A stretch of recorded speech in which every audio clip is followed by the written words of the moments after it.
I now hand the conference over to Mr. Pallav Agarwal of Antique Stock Broking Limited. Thank you, and over to you, sir. Yeah, thank you, Aisha. Good afternoon, everyone, and welcome to the 1Q FY21 results conference call for MOIL. We have the senior management of MOIL, Mr. MP Chaudhary, the CMD, and Mr. Rakesh Tumhane, Director of Finance, joining us on this call. I would now like to hand over the call to Mr. Chaudhary for his opening remarks. Over to you, sir. Good afternoon to all. I am thankful to Antique Stock Broking and Mr. Pallav Agarwal for organizing this conference call. I welcome all of you to the con call. Our Director of Finance, Rakesh Tumhane, is also joining me. You are aware that MOIL board has approved Q1 results in its 20th August meeting. Highlights of performance are like this. Manganese ore production, which is the core activity of the company, main activity rather. Hello, are you getting me? Hello? Yes, we are able to hear you. You are able to hear me, huh? Okay. So manganese ore production during Q1 of 2021 is 1,34,000 tons, as against 3,18,000 tons in Q1 of last year. So there is a reduction of about 58%. This drastic reduction is to be seen in the context of loss of production during, it started from mid-March due to lockdown post-outbreak of COVID. Full lockdown in April and May with partial relaxations only for safety-related work with social distancing norms reduced the production to a level of just 16,000 tons and 45,000 tons as against 97,000 tons and 106,000 tons respectively in the earlier period. So it has the production has picked up in June 20 to a level of 73,000 tons against 115,000 tons in June 19 with severe restrictions to prevent spread of coronavirus. With all these constants, the loss of production is conservatively estimated at 2 lakh tons of the production due to coronavirus. In line with production, the manganese ore sales have also dropped sharply to 1,45,000 tons in Q1 of this year from 2,84,000. So there is a reduction of around 49%. So same thing, it is attributable to COVID effect as explained earlier and lower offtake due to major export volume, and that also resulted in partial shutdown or in some cases total shutdown resorted to by many ferroalloy producers who are our main customers. So the manganese ore prices showed a rising trend in April and May, but the trend has reversed subsequently, and the price corrections made by MOIL in line with international trends are available on the website. As a result of this, the average price realization has increased marginally by 5% to 9,324 rupees per ton. From 9,324 per ton to 9,810 per ton in current year. The combined effect was reduction in turnover by 46% to 152 crores in current year as against 280 crores in corresponding period, with consequential reduction in operating profit to 26 crores as compared with 91 crores, and the cost excluding exceptional items has reduced by 34% to 126 crores from 189 crores. So the figures which I have mentioned here, operating profit, that is excluding the exceptional item.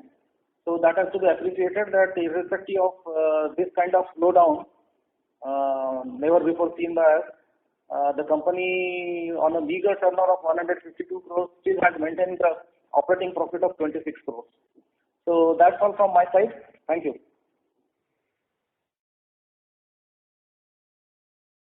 Thank you very much. We will now begin the question and answer session. Anyone who wishes to ask a question may press star and 1 on their touchtone telephone. If you wish to remove yourself from the question queue, you may press star and 2. Participants are requested to use handsets while asking a question. Ladies and gentlemen, we will wait for a moment while the question queue assembles.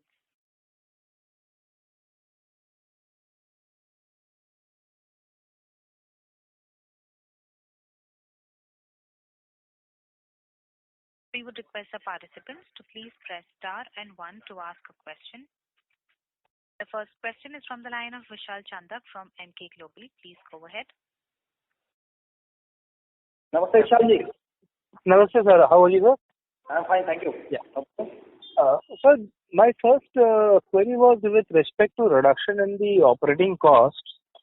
So, is this reduction sustainable, or this will again increase as the production ramps up? It has to increase with production ramp up because several activities were not at all carried out during this period. The Right. development works were stopped. Our secondary recovery works were stopped. Our railing and transportation dispatches were reduced considerably. So this cost was very low as compared to the earlier period. Only thing is that employee benefits expenses are more or less same. Okay, so because that is the fixed cost. So all other expenses are of variable nature. So those costs have come down, but then these are not sustainable. I mean, when the production increase happens, the cost will definitely go up. Correct. So, in terms of our expansion plan, where are we, and is there any delay or any change in the expansion or commissioning targets? Yeah, definitely it has to be there because the shaft sinking works have been almost stopped at the mine. Especially the bigger shafts coming up at Balaghat and Gumgaon mine, there is total stoppage of work. Now, with the lifting of the curves, we are expecting that the progress will be there. But then at least 4 to 5 months delay will be there in case of all projects. We will try to make up the delays, but in case of high-speed shafts, it appears difficult. In case of some shafts which are nearing completion, we may be able to expedite the things partially to some extent. So what would be the new timeline for the Balaghat high-speed shaft? Because I guess Balaghat and Gumgaon are the key expansion programs. Earlier the timeline was January 21 and July 21, I think. So that will be delayed by at least 5 months. 5 to 6 months. Okay. So in that case, this statement is subject to the condition that we are presuming that the lockdown is restrictions would come down by August 31. Okay, if still it continues, then there will be a problem. Okay. Right. Sir, second question was with respect to our receivables position. What we have seen across various companies is that the receivables have been increasing. So, are we seeing a similar trend over here? I think my Director of Finance will be in a better position to explain this issue. Hold on, please. Sure. So when we look at the receivables,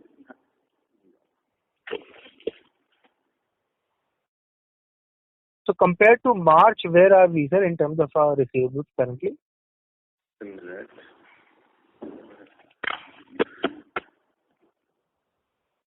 Yeah, when we look at the receivables, last year we were at 135 crores and this quarter we are at 130 crores. So it is more or less similar. In fact, because the offtake was lesser this year, as we have seen in terms of the revenue, so our receivables have in fact gone down. So we have not seen the receivables increasing in a big way. We'll have to look at the Q2. The kind of thing that you are talking about would basically materialize in Q2 when the offtake increases. In fact, we have seen in the recent times the offtake is increasing, and when the liquidity is very poor in the market, then receivables position we have to monitor. But having said that, we have a policy of where we give our materials based on advance payments. We have the LCs. So our receivables are very well covered. They are mostly securitized. So even though there would be poor liquidity, we are very sure that our receivables would be in a manageable position. Right. Sir, just one last question from my side. Where are the international prices vis-a-vis our prices currently, domestic, international landed prices, and what would be the current cash balance? That would be from my side. They are around 4 DMTU, and we are maintaining price parity, so our prices are also in line with the international trends. Sir, I missed out. How many DMTU? 4. Around 4 DMTU. Okay. And cash balance, please, sir. Cash balance, it should be 1,000. कितना होगा सब मिला के? The cash balance around 1,700 crores. It's around 1,700 crores. Sorry. Thank you very much, sir. Thank you very much. That's from my side. Thank you. Thank you. Thank you. We would request the participants to please press star and 1 to ask a question. The next question is from the line of Jatin Damania from Kotak Securities. Please go ahead. Hello Jatin ji, कैसे हैं? Jatin, your line is in talk mode. You can go ahead, please.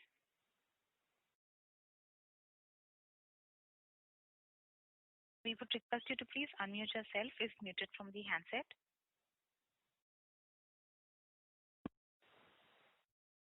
Hello. Now it's audible? Yeah, now it's audible.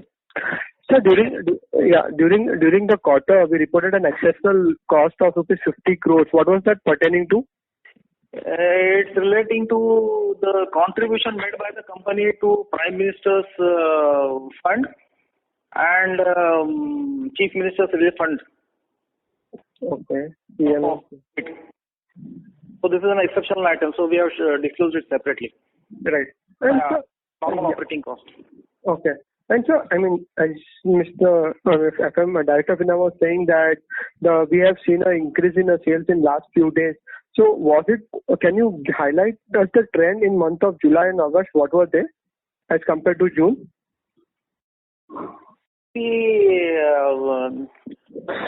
Any increase has to be seen in the context in which we are speaking. Right. Which will never be more than the corresponding period of last year. Okay. Mm-hmm.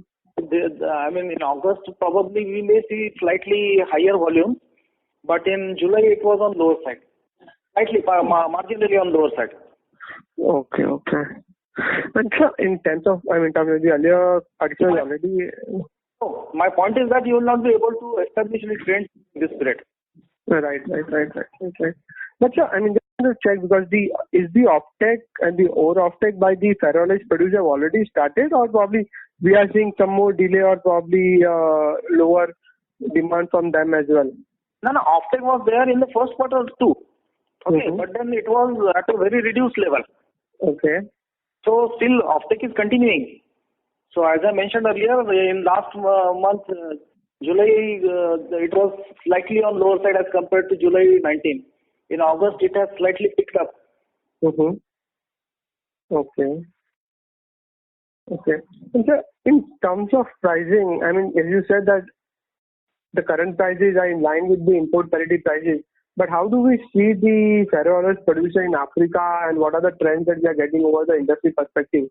Because the price which was around $6 DMTU month of March, April has already come down to sub-4 as of now, as we speak. So, I mean, do we see, or what will be the benchmark break-even level for the global industry where we'll see the malt or magnesium producers will go out of the system or somewhat that level? I have a feeling that prices have bottomed out. Mm-hmm. But then it's a feeling. That's what I can say. But globally, what will be the sustainable production cost? I mean, below which the miners will start making losses, operating losses? Just hold on. I have to calculate something, okay? Sure.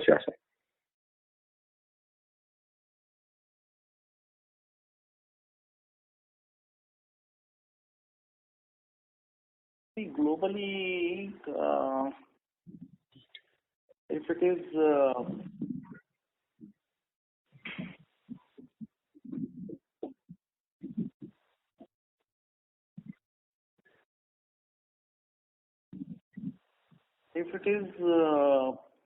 around TMTU, then there will be some problems for miners in South Africa, countries like South Africa, Australia. So how much you said? 3 DMTU? 3 DMTU probably. Okay, it's around 3. Okay. So that means the prices are more or less bottom up, but probably we can see another minor correction if the conditions continue in terms of the lockdown or whatever the global demand doesn't improve. As we have explained earlier also, I mean not in this call earlier, that the prices are inversely proportional to the overstocks in China port. Okay, right. So as the China port stock increases, manganese ore prices would fall. If the port stock reduces, manganese ore prices would go up. Only exception in so far is during COVID period, when the stocks are at a very high level, still the prices are also at a very high level. Right. But the normal trends are like this only. Yeah. So what is the current inventory at the Chinese port? And it's more than 4 million tons. Okay. And what is the inventory that we are carrying in our book? What is the inventory in our book? With MOIL? Yes. It's less than 2 lakh tons, I think. Just hold on. Yeah.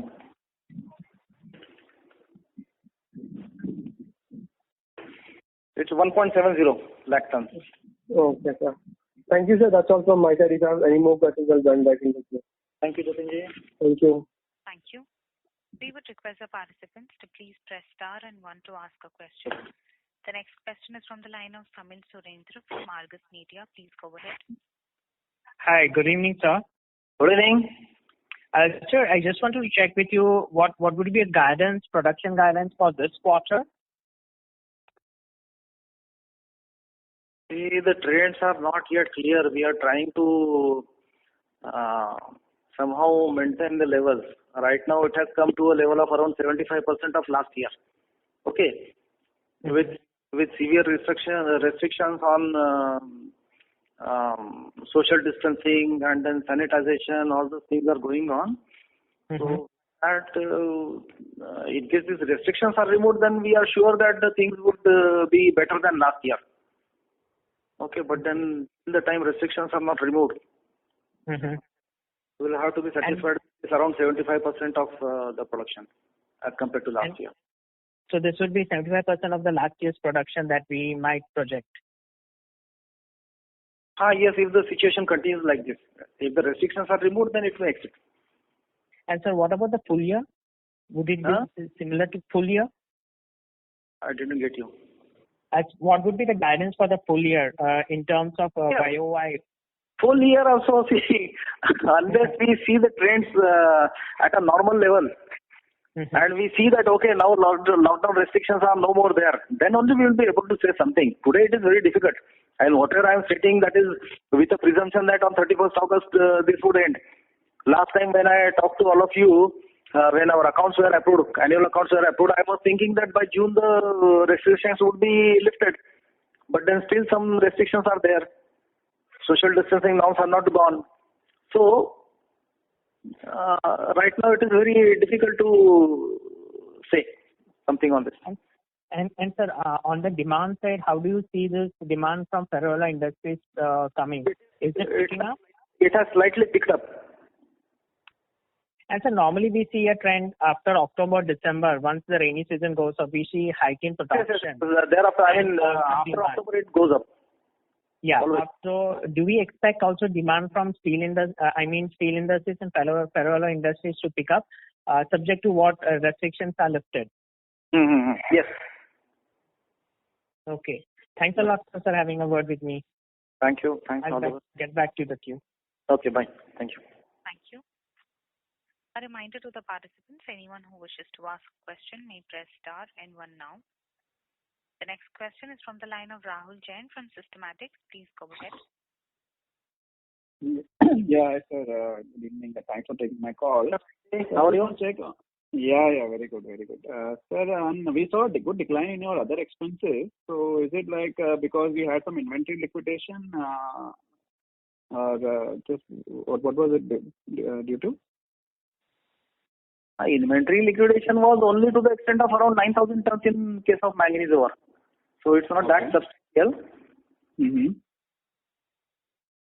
As I explained earlier, the operating cost has come down in line with the production decrease. So okay, I felt it was a bit more severe. But anyway, that's a good thing. And sir, so the capex we should look at it as around 200 crores for this year and next year. I mean, that will also see a substantial decline. No, see, if once the restrictions are removed, then there is no reason that capex would come down. Right. But only thing is that the facilities which have been completely stopped now, to pick up the normal levels, it will take some time. Right. So how we should look at over the next 5 years, we are looking to raise our output to 2.5 million tons. Is that right, sir? Yes. And then, so to complete the entire program, what is the capex for the total budget, program? It's around 2,100 crores. 2,000. And then you will spread it evenly or more towards the end of the... No, it's not even spreading out. In fact, in some cases, it will go up in the middle and then will come down drastically. Okay, see, shaft sinking projects require huge investments when you put up winders. I mean, when you commission winders. So other things are, I mean, they progress slowly. But the year in which the winders are installed, suddenly your capex would go up. So it depends on the year in which you procure winders. In that year, the cost will be, I mean, capex will be slightly higher as compared to the normal year. And do you expect also the cost to come down once you reach those levels? Which cost you are talking about? The production cost, will it, because we will have a... operating cost, since, I mean, you minus corona effect, our production has seen rising trends all through. Okay. Right. So when rising trend is there, this cost increase will be absorbed properly, I think.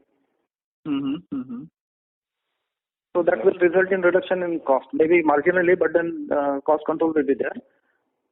But now the things are not clear because the fixed cost which we incur mostly on employee benefits, so that would continue irrespective of anything.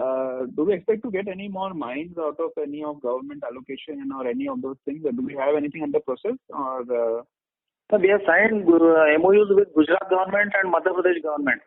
So work is going on. So these are the two things where we are expecting good results. And in case of our mines, in adjacent areas also we have got some leases. I mean, not leases, some areas. And exploration work is going on. In some cases, we have got environmental clearances also, the details of which are there on the website also. So your volume increase program is from your existing mines only, right? And the addition that you have got is basically your additional that you can get, right? Yes. So are they significant, or maybe you will disclose whenever they are meaningful or something like that? No, I didn't get you. Sorry. No, are these MOUs and other projects that you plan, are they meaningful in size, or the time you will get to know?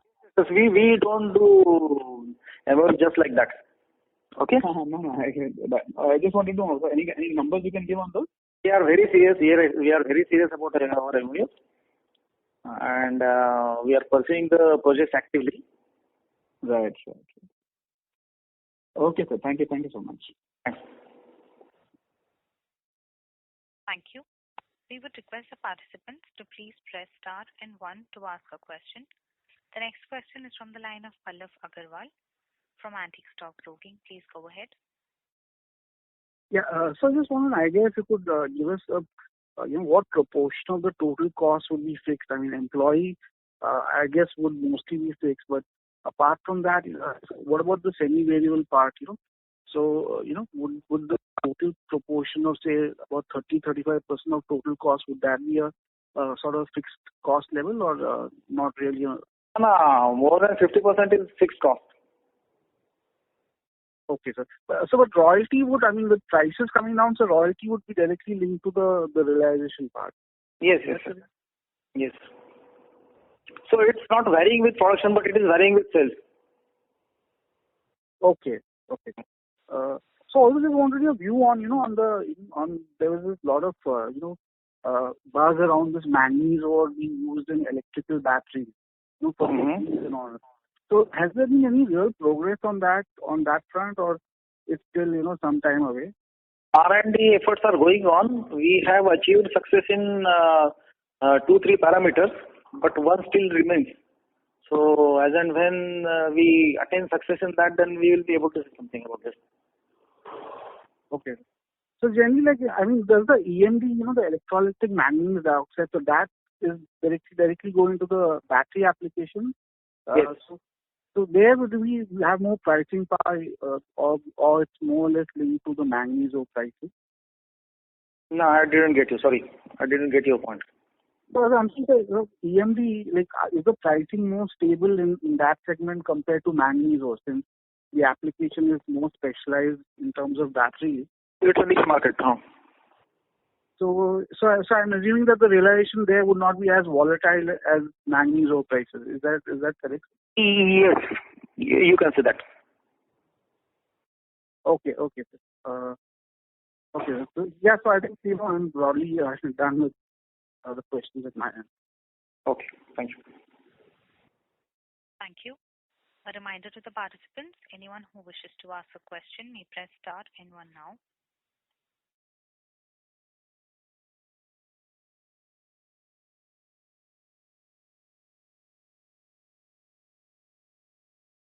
Anyone who wishes to ask a question may press star and one at this time. The next question is from the line of Vishal Chandak from Emkay Global. Please go ahead. Yeah. So just wanted to understand globally how have the mines fared during this pandemic time? Because South African mines were shut for a while, then they have resumed operation. How's the situation with other countries like Gabon, Australia, etc.?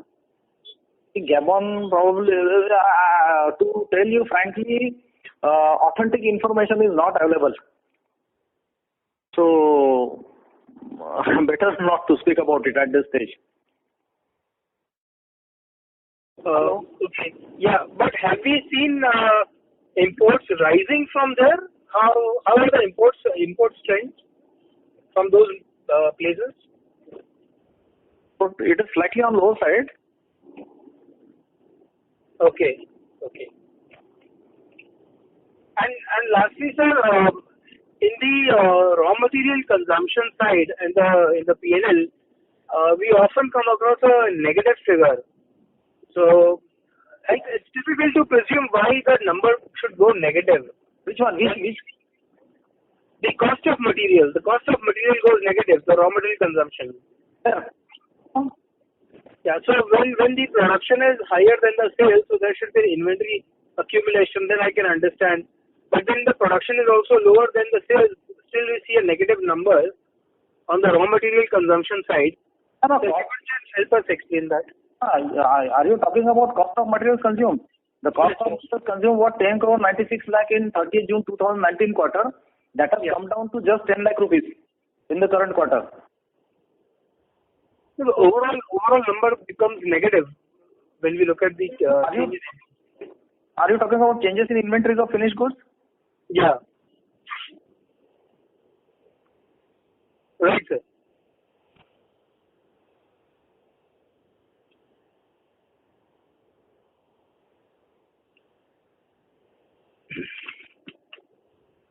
Negative. No, probably. I'll take it offline with Mr. Tumane. I can also equally clarify. The changes in inventories of finished goods, if you are talking about, last year it was 27 crore rupees minus. Right. This year it is 59 crore rupees minus. Correct. You want to know the reasons why this reduction is to this extent, when the production has decreased, but then sales have also decreased. No, sir, my point was, when the sales number is higher than the production number, then there is an inventory liquidation which happens. Therefore, your change in inventory should be a positive number. Because you are shifting inventory from balance sheet to P&L. See, we have given a note in our stock exchange results that this time the inventory has been valued on late realizable value instead of cost as usual. Because the cost of production due to lower volume of production, it is on higher side. Okay. So having valued the stocks at net realizable value, the difference has come. Vishal, happened, as they have given a note there, what has happened this, as our production was very low compared to last year, our cost of production has gone higher than the NRV value, the net realizable value from the O's. So it has been valued at the realizable value. But the point here is that the realizable value itself is higher than the last year's the cost that was around 6,000 rupees. So that's why there is a high, the inventory has been taken to the next period. That's why you're seeing a higher number. You got that, right? Yeah. So what would be the NRV and what would be the cost as in for which we have done this calculation? Just a minute. Let me put my speaker. This is the average. Average cost per ton we have around 9,800 rupees. That is the NRV. Okay. And the cost is higher than that. It's around 10,000 rupees something. Yeah. Okay, so that's a marginal rise only. So that should get corrected next quarter. As you see, it will happen automatically. Once the production comes to full steam, it will get automatically corrected. Right? Sure. Yeah. Thank you very much. Thank you. Thank you. The next question is from the line of Sagar Gandhi from Future General Insurance. Please go ahead. Hello, Sagarji.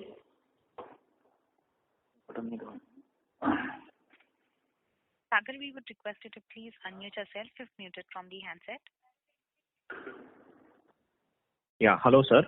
You can hear me now? Yes, I can. Yes. Yeah. So, sir, my question pertains to the recent call of our Prime Minister on Atmanirbhar Bharat. So, most of the mining companies have been asked to replace the imports that are happening in the country. So, sir, has government also directed you in that direction to reduce the imports that are happening of manganese ore in our country? The directions are applicable to all PSUs. Okay, so we are also covered. But in our case, you must have seen from the statistics in our annual reports that imports of equipments are to the minimum level only. We import drilling machines, sophisticated drilling machines. Mm-hmm. Rest of the things, domestic production is only consumed. No, so what I'm trying to understand is, can that give a lift to your production numbers over the next few years? Because if I understand correctly, a lot of manganese ore is being imported in the country. Yes. Yeah, so if some steps are taken on a broader level, wherein domestic players are given an edge, so that can that lead to substantial increase in your production and consequently sales? See, it remains to be seen what kind of increase we would see due to these efforts. So, in line with that increase, definitely the steel requirement and manganese ore requirement would go up. Okay. Mm-hmm. So that's the reason that we are,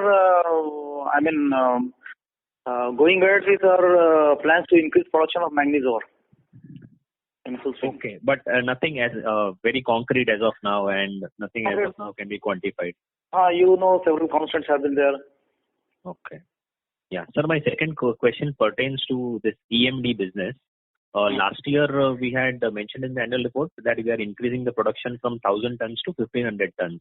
Where do we see this business going 3 to 5 years down the line? No. The capacity has already been increased to 1,500 tons. Mm-hmm. The thing is that the plant which, we have taken up some R&D activities in the plant. Parallelly R&D activities are going on. So that plus the old plant is really very old. So the production efficiency is on the lower side. That's the reason that we are not able to give production of 1,500 tons. Last year it was 925 tons. But off late it has picked up. In July, August it has picked up. So 1,500 tons maybe in a normal year we will be able to definitely meet that target. And sir, how large the market will be in the EMD case? For what I'm trying to ask is, what is the demand? I mean, how many tons of demand is there in the market, and how much of it is we are able to cater? Right now, MOIL is the only producer in India, producer of EMD in India. Okay. And imports are ranging between 7,500 tons and 9 to 10,000 tons annually. So the market should be of size of 11 to 12,000 tons. Okay, so there is a large opportunity here, and we are yet to pick up and cater to that demand. Yeah. Our R&D activities are going on. Once that materializes, definitely we will also go ahead. So you think in next 5 years you will capture 50% of the market share? 50% of the market share. Okay, you are talking about Indian consumption, huh? Indian consumption. 5,000 tons. Okay, 4,500. Yeah, and if I understand correctly, with whatever is happening in the EV space, this current market size which you mentioned, that can grow exponentially. So you will also have to exponentially increase your production to... market size will be more probably, but then it all depends on our R&D, success of our R&D activity. As and when we achieve success, then definitely we can talk about this. As of today, it is very difficult to about EV. Right, sir.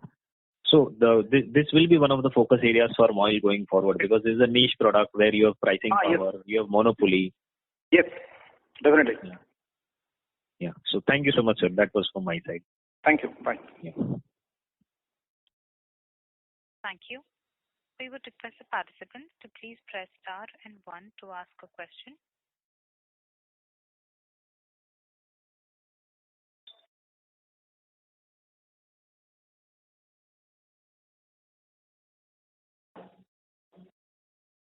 Participants to ask a question may press star and 1 now.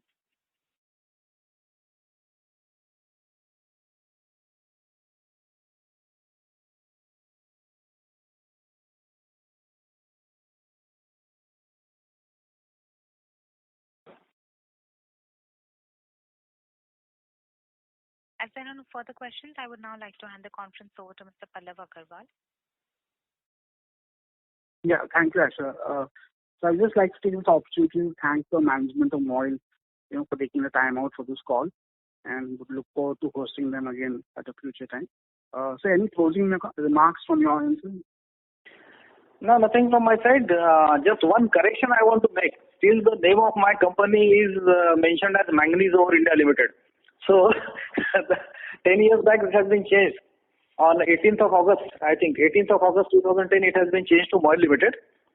So rest okay. I am thankful to your team, for arranging this con call. Thank you. Sure, so we'll get that rectified with the names. Okay. It's a small issue, but do it. Yeah. Fine. Thank you. Thank you. Thanks, bye. Thank you. On behalf of Antique Stock Broking, that concludes today's conference call. Thank you for joining us, and you may now disconnect your line. Thank you.